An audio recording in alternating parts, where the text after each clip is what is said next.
హహహ, మీతో ఆడటం ఎంత సంతోషం. అవును, మరిన్ని ఆటలు ఆడుద్దాం. అడవిలో నుంచి వింత శబ్దం. పిల్లి ఆసక్తిగా లోపలికి వెళ్తుంది. హాయ్, నేను మీ కొత్త స్నేహితుడిని. మా పేరు వో. మనం స్నేహం చేద్దాం.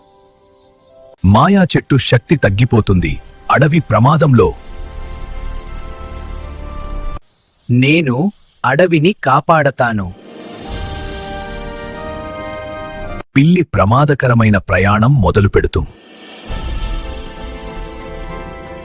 గుడ్లగూబ నిజమైన శక్తి స్నేహం అని చెబుతుంది.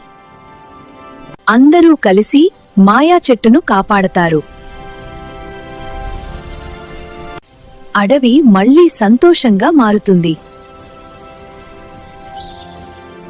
స్నేహం, సహకారం ఉంటే ఏ సమస్యనైనా జయించవచ్చు.